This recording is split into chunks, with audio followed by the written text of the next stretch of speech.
Hello, this is Driftwood Conversations, and I'm Hillary Sloan.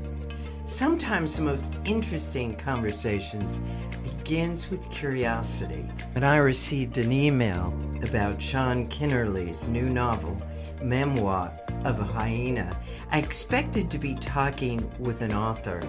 Instead, I found myself in conversation with a musician, an experimental performer, a lifelong creative, and someone who has spent years fascinated by one of nature's most misunderstood animals. Our conversation wanders through experimental music, childhood imagination, sound, art, John Cage, Robert Wilson, and eventually into the remarkable social world of the spotted hyena. Along the way, Sean shares why he chose to tell the life of a hyena from the animal's perspective and what years of research revealed about a creature most of us think we already understand.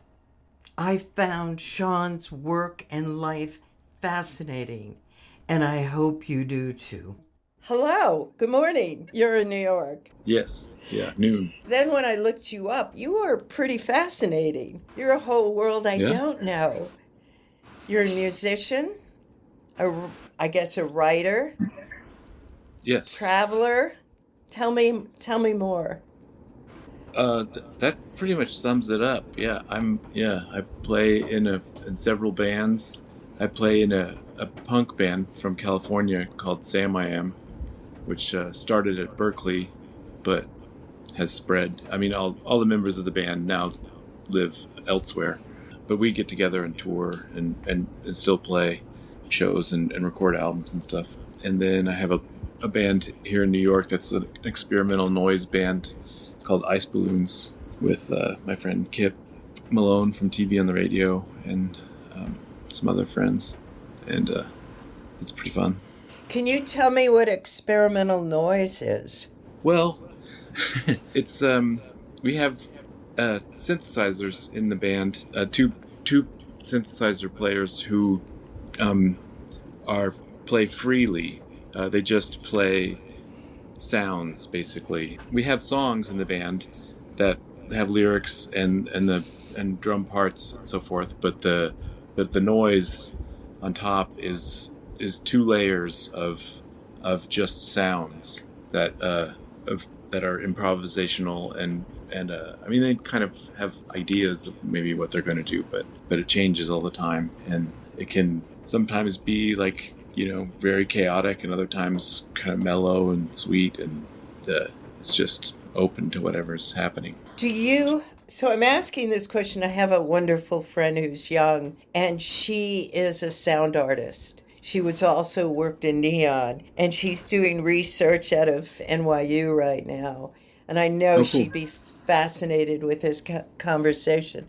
And I'm fascinated with her work. Do you have feelings about the sound? Does it bring you to another place of awareness? What happens for you when you are in that band?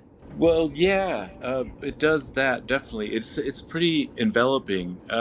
We play at a pretty loud volume, and I also perform in a mask that I can't really see out of. So I'm basically only responding to the sounds, which can be disorienting or grounding depending on what's happening.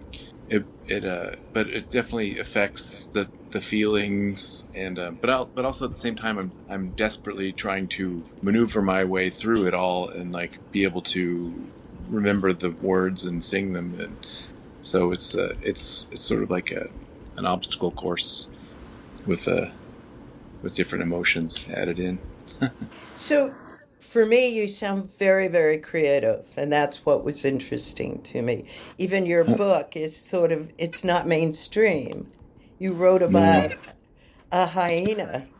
So have you always been creative since you were a child?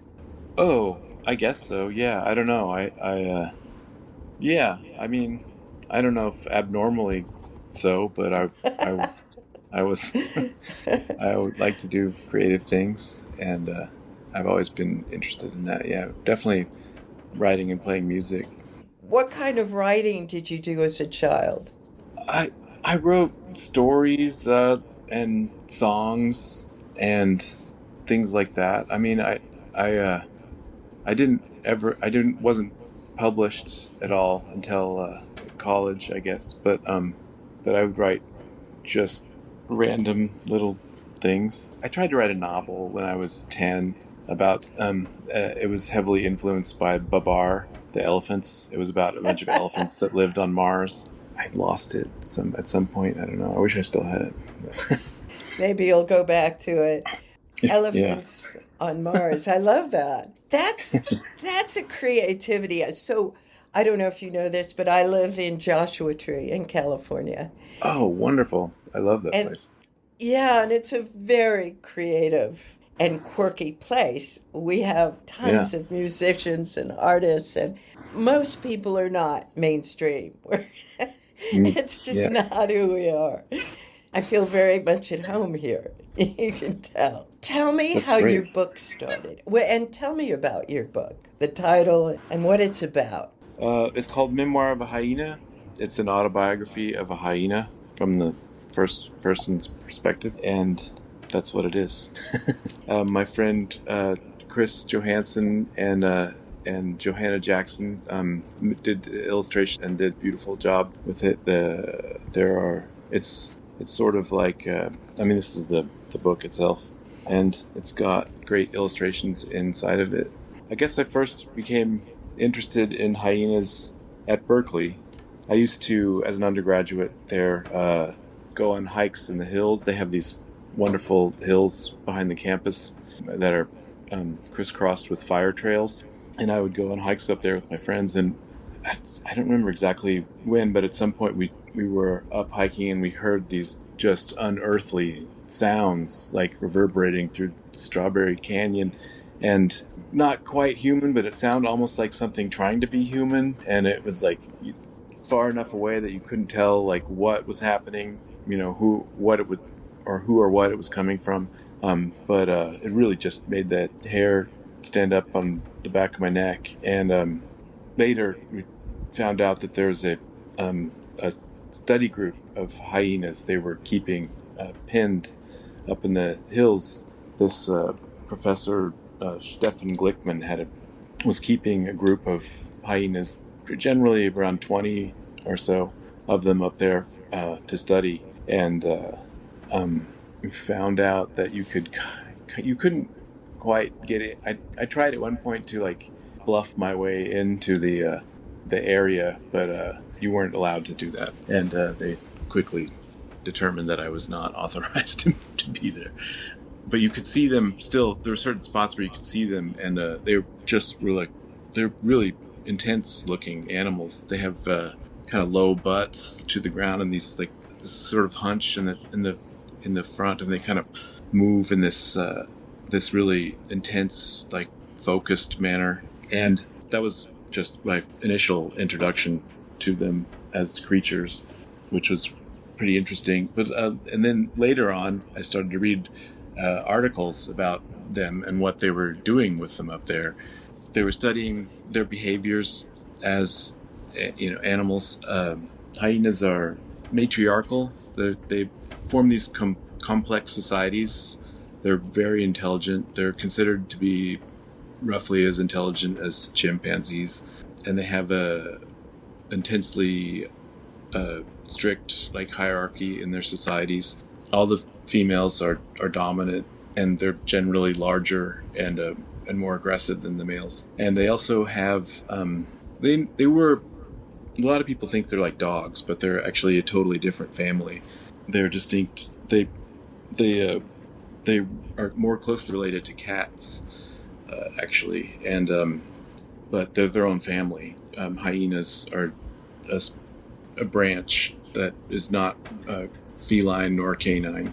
They've evolved to look sort of like dogs. Their claws no longer retract, and they're built for running long distances and hunting down animals and so forth. And their jaws are very powerful and able to crush bones.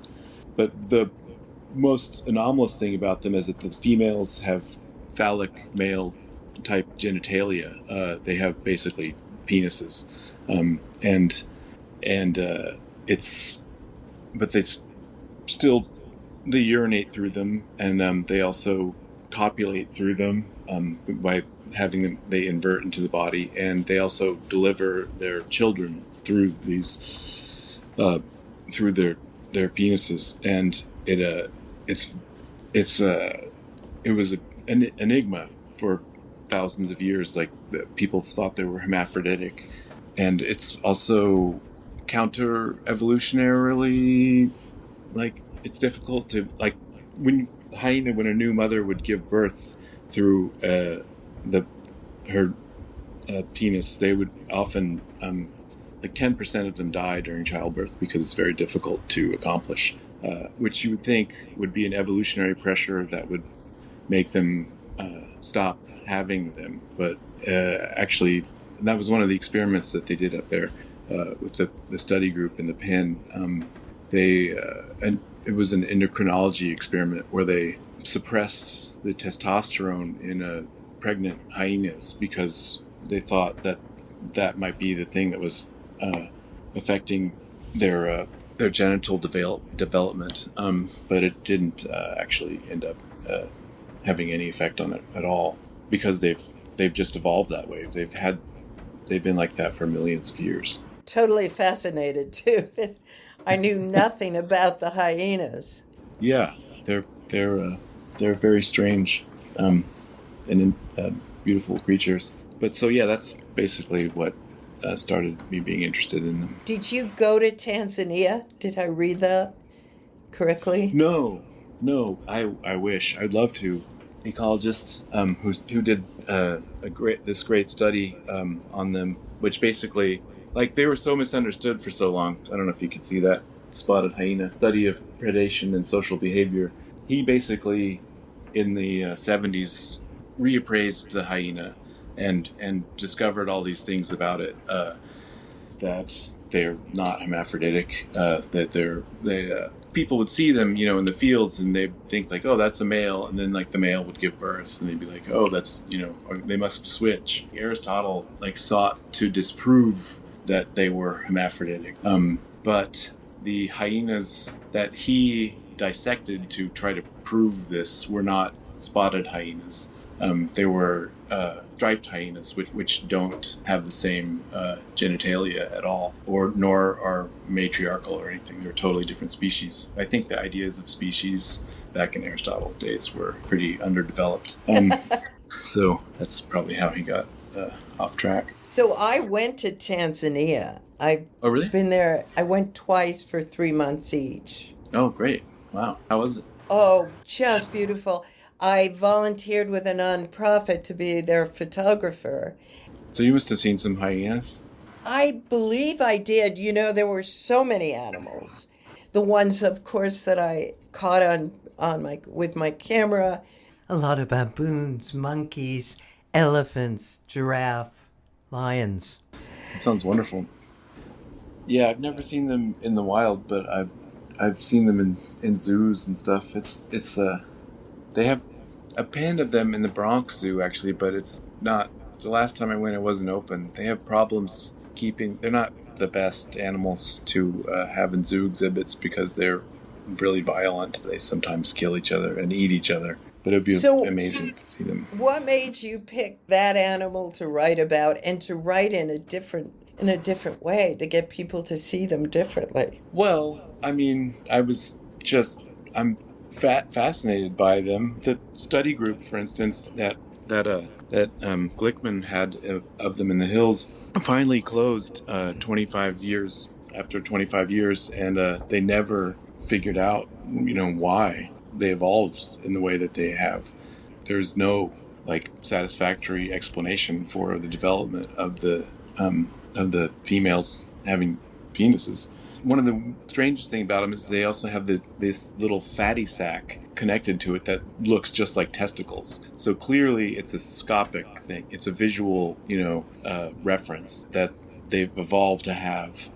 so that it looks, they're indistinguishable, basically, like if they're the same size. Why that happened is like after 25 years of top scientists like trying to figure it out, like they still haven't, which is, I think, just really interesting. So tell me the story of your book. What is it about? Well, it's about it's a life story of a hyena, from birth to death. It's from a perspective of a male hyena, and I wanted to sort of counter that kind of like Disney, like happy ending sort of thing, where the protagonist becomes like, finally victorious or whatever, which is just really not even possible in hyena society, because as a male hyena, males have it really bad in hyena society. They have no role in raising the kids. They're not even allowed to be like near the children usually, and they also are not providers. They don't choose their mates. They're just like, they're this kind of asterisk basically to the completely female-dominated society. They have these, clans that they live in that are highly territorial groups that don't, they're competitive with other clans that are near them. So they don't, they're not friendly with their neighbors, but they also are not incestuous. So a male will have to leave its clan in order to reproduce, and will inevitably encounter another group that is openly hostile to it, and they often get killed just by trying to live, basically. Yeah, I don't know. I mean, there's a whole back to your question, the story.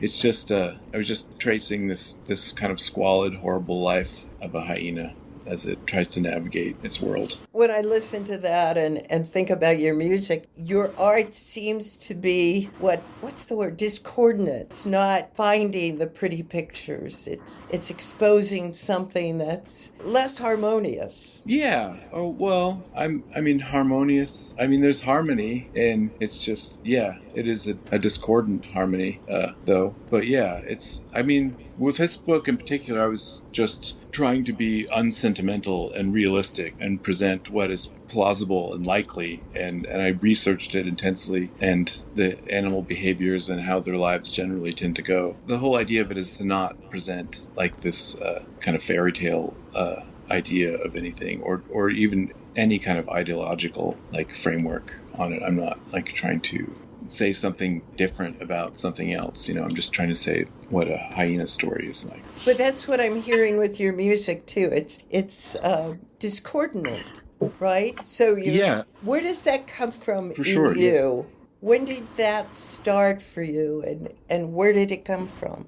Do you know? Have you thought about that? I don't know. I guess my mom took me to a Boulez concert when I was really young that I hated. I had such a visceral reaction to it. We were trying to listen to this, advanced avant-garde music. Pierre Boulez. It was really a rare, wonderful opportunity that I completely had just a horrible reaction to. I was just like, basically like just crying and screaming until she had to take me out of amphitheater. So my early relation to that was of violent sort of negativity, and it wasn't until I became an adult that I appreciated like avant-garde, like contemporary music, I suppose. But what other musicians, or what do you appreciate? Growing up in Texas, I listened to a lot of country music with my grandparents, and I loved Hank Williams and all when Dolly Parton. I used to hear it on the radio and stuff, and then I got really into punk rock, and I've been playing in a punk band for 30 years, and I also like noise, like chaos, avant-garde sounds. I had a friend of mine who was married to a music producer, and she met, I think it was a direct quote, but she met Jimi Hendrix, and Whoa. he said his sound came from breaking up negative energy, or that he produced that sound to break up negative energy. That's a beautiful way of thinking about it. Yeah, I listened. My mom had Are You Experience, the first Jimi Hendrix album, and when I was a little kid, it was kind of terrifying. I would sometimes put it on, but I wouldn't listen to it. I couldn't even make it through Purple Haze before I'd be like and then but then when I got into my teen years, then I just worshipped Hendrix. I thought he was always an amazing, and he was definitely like was putting noise in the music that wasn't considered music before. He was the first person to really harness like feedback sounds, and it's just so many sounds. He was just open to the sounds that other people considered incidental or tried to suppress, that he just like considered music, and like he was just a great musician for sure. So another musician I've always loved is John Cage. That's also very different. Oh yeah, me too. Yeah, I saw him do a reading performance at Stanford when I was an undergraduate at Berkeley. Also, that was amazing. It was frustrating, kind of. It was late in his life. I think he died the year after it, actually. But he read some text at an extremely low volume in a room with about 800 people. So he had like all these people, like myself among them, like straining just to hear what he was saying. But like you could hear the people breathing around you much more clearly than this kind of indistinct mumbling that he was doing. But it was a great performance. But was it conscious? Do you think he was doing that on purpose to test? 100%, 100%. Yeah, Okay. it was. I mean, that was the idea, for sure. Wow. Do you know Robert Wilson's work? A little bit, yeah. I've never actually seen any of the pieces performed, but I've heard of him and stuff. But yeah, Yeah, that's another one I loved. I thought he did the really long things, right? Beethoven on the Beach, I think was the name of one, and I was doing makeup at the time, and I did makeup for a performance he did at UCLA. At the time, I wanted to do performance pieces, but I'm not a performer. And when I wrote, I didn't have a beginning or middle or end. It was much more abstract. Those are sort of essential narrative hooks, but I think it's good to dispense with them sometimes, to play with them not being there. Yes. But makeup is a narrative art almost. I mean, you could consider it that. Yeah, the narrative is implied for sure, and it's if you have something in mind. Yeah. Doing this, talking to people, this suits me so well. What are you planning from this point on? Do you have projects in mind? What are you doing? Yeah, well, I mean, I gotta do some touring for this book and do a few readings. I'm doing a reading at Zebulon in Los Angeles at the end of the month, on the 26th, and I would like to write another book. Yeah, I'm working on my album with my band Samiam in California. That's where it's based. But I'm kind of working on it all over the place. But when we're touring in South America in September. Oh, that's exciting. Yeah, it's gonna be really fun, I think. And tell me where people can find your book. Well, it's on Some People Press, which is a press based out of Portland. It's a tiny press, but they have a website, and also you can find me at Death Fluff on Instagram, and there's links or information about where to get the book there. Yeah, there's a few bookstores that are carrying it too. I think Stories, and I don't really know. I think Chris was getting it put in Arcana and Mocha bookstores in Los Angeles. Great. So yeah, it's you got to look for it, but it's around. Yeah, if it's going into Mocha, was it also a celebration of the art? Because I saw some beautiful drawings. Oh yeah, the art is like is key. I mean, Chris is an amazing artist, and his wife Johanna is too. She did the cover. I mean, they collaborated on all of the pieces, but the cover is mostly a Johanna drawing. But yeah, Chris is a really famous and wonderful artist, and a good friend of mine. What's Chris's last name?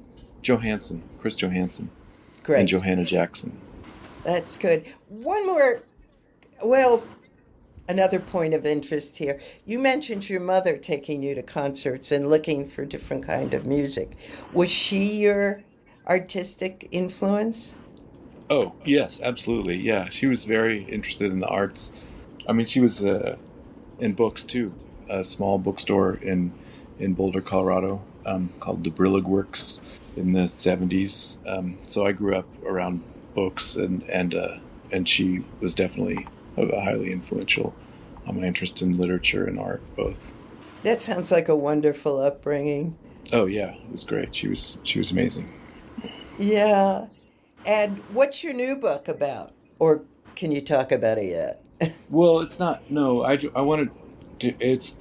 I want to make a short story collection, basically. So it'll be about a lot of things, but that's what I'm working on, kind of, as far as the writing is concerned. Great. So is there anything else you want to tell us about your journey? You know, from coming from a boy with exposure to the arts to actually being a performer and a writer. Oh, well, I don't know. Sort of. I mean, you have to have a sense of humor about it. I think is helpful, because it's ultimately kind of ridiculous, and most of it ends in failure. But if you enjoy it for itself, in and of itself, then it will be it can be a wonderful experience and very enriching. But I guess I've never been.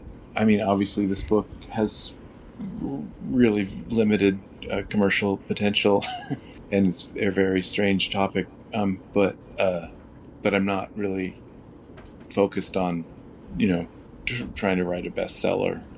Exactly. I mean, I think hopefully we'll find an audience of people who appreciate it. But you have to do it because you love to do it, and you find joy in doing it, I think, before or like trying to make money or anything like that, because it's often not very lucrative. Well, it seems to me both of the arts you've picked, I mean, you're in music that it's not pop music. It's so No. My punk band is kind of poppy, actually. Oh, is it? Okay. I mean, it's like semi-pop. So how does that sit in your life? Do you feel like you've achieved the success you wanted, or you don't even care? Yeah. I mean, no. I mean, I feel like I could be more successful. I mean, this is my first novel, so I'm just, it took forever to write. It took like about 10 years. I'm really slow at writing, unfortunately. And I revised it like over and over. And that in itself is not, something that's like a viable career if that was the only thing I was doing, because I'm just so painfully slow at it, and I couldn't churn it out fast enough to sustain myself in any way. But the music is much easier to accomplish, I guess, and I actually make money playing music, so that's a fortunate gift in my life. Yeah. And you're going back on tour. You've already mentioned that. Is it tour for the book or for the music? Well, I'm doing a tiny book tour, basically just going to California and reading in a few places, and then doing a music. I have a bunch of music tours coming up in the fall. Great. Is anything else you want to talk about? I don't know. We We've covered hyenas, success, music, sound, Yeah, family influence. I think we got a lot. we did. Yeah. As I've been thinking about this conversation, I realized we hadn't just been talking about hyenas. We were talking about curiosity, about the strange paths that lead artists towards the subjects that won't let them go. Sean Kennerly's Memoir of the Hyena asks us to look again at an animal that has been misunderstood for centuries. It also reminded me how often we misunderstand one another and how storytelling has the power to change that. Whether through experimental music, literature, or visual arts, Sean keeps returning to the same idea. Follow what genuinely fascinates you, even if it doesn't fit neatly into expectations. Sometimes the most meaningful creative work begins exactly where certainty ends. If you'd like to learn more about Sean, his music, or Memoir of a Hyena, you'll find links in the show notes. Thanks for listening to Driftwood Conversations. If you enjoyed this episode, please subscribe, leave a review, and share it with someone who enjoys thoughtful conversations about creativity, art, and the unexpected stories that shape our understanding of the world.